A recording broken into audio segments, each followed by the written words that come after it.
Hi guys, autumn is officially here, which means it is time for a yard refresh before the winter sets in. Come with me to spend a day doing yard jobs. I've got loads on my list, so let's get started.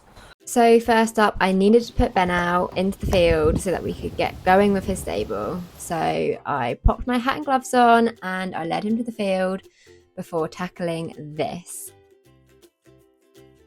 So this is a really well overdue job and it was time to do it. So I first started by taking out his haynets and his water buckets before getting going.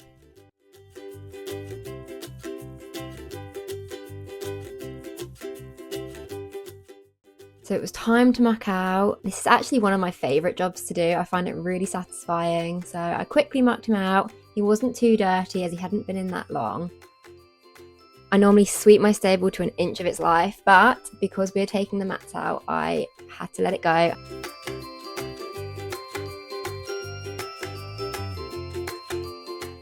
So I'm really lucky and I managed to drag Alex in to come and help me. And it definitely made the job a lot better doing it with a friend. So we took out all of Ben's bedding and we put it to the side, ready to put back into his stable later on. We got 4 massive wheelbarrows out, so we definitely didn't want to waste this.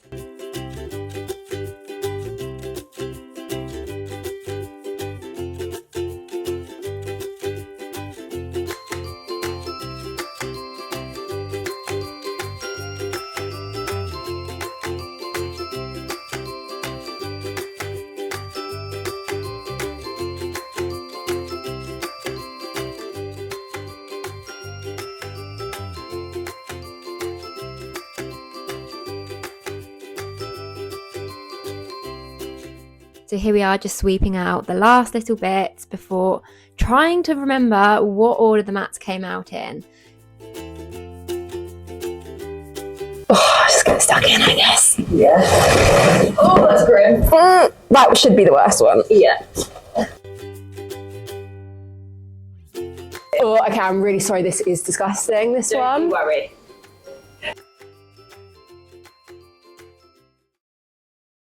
So our strategy for this was to take the first 4 out, starting at the right and piling those up, and then starting from the left and working our way to the right with the back 4.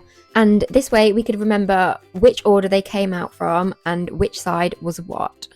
And finally, all the mats were out and our hands were so gross by this point.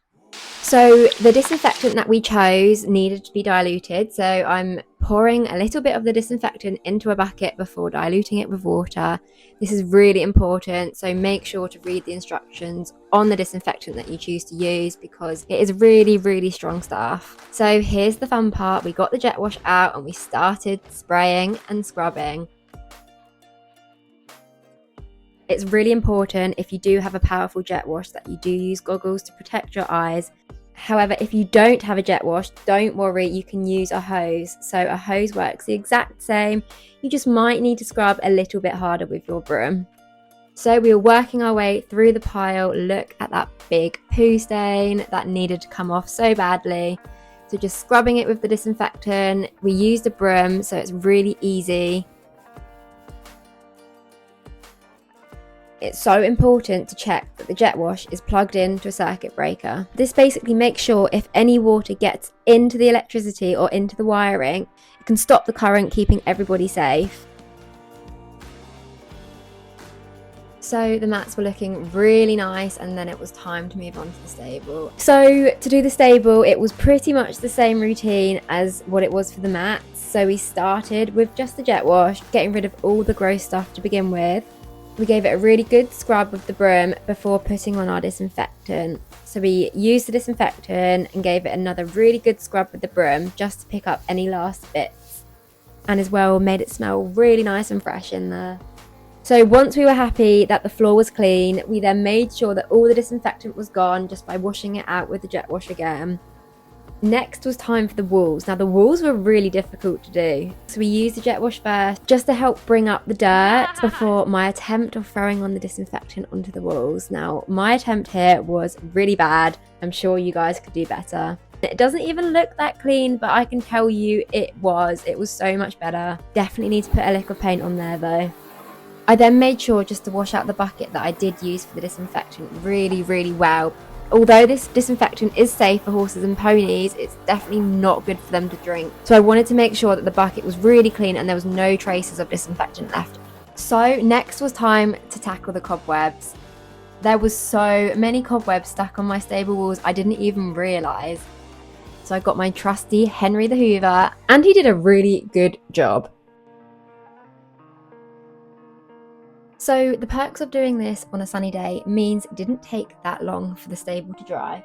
But whilst we were waiting for the stable and the mats to dry, I did crack on with some poo picking. It's really important to try and poo pick at least twice a week, but ideally more often than that.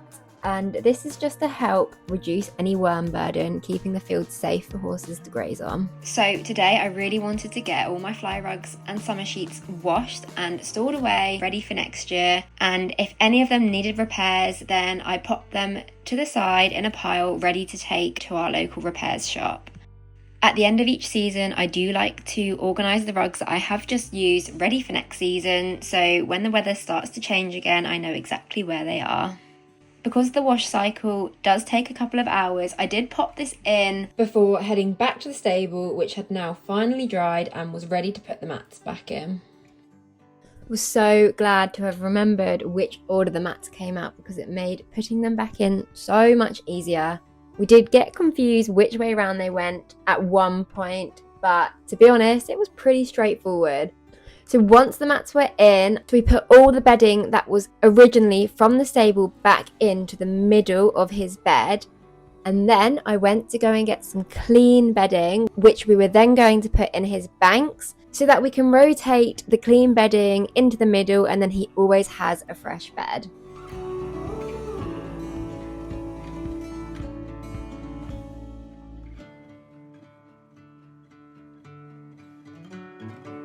It was finally time to put his bed back together. So we started off by breaking up all the clean bedding and put it into his banks. We made sure the banks were really nice and fluffy, making sure to break up all the hard bits of straw. It was starting to take shape.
And finally, just sweeping it up to make sure it's really neat and tidy.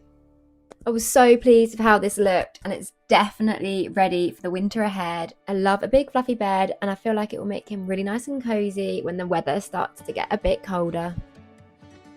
So before getting his stable ready for when he comes in, I wanted to give his water buckets a really big scrub. So I gave them a scrub inside and out before filling them up with fresh water and put them into his stable. And then as well, I put in 2 fresh haynets. So here Ben is assessing our hard work, and I think it's safe to say he approves.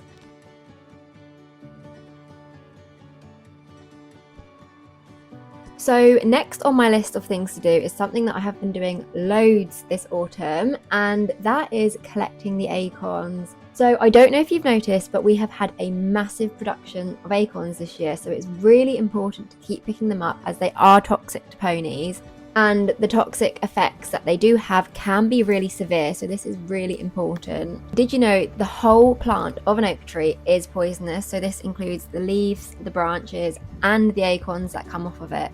To keep up with the production of the acorns this year, it's really important to remove them from the fields as well as the areas around the field. If it is possible and you do have the space, then fencing off the areas where the oak trees are is really helpful to prevent your ponies from eating the acorns. Or if space allows, move your horses and ponies to a different field away from the oak trees. If it isn't possible to move your ponies into a new field, then make sure they have enough forage available, and if there is a lack of grass, then providing another source of forage such as hay can help to keep them away from the acorns. And as always, make sure to monitor your horses and ponies really closely, and if you have any concerns, then contact your vet as soon as possible.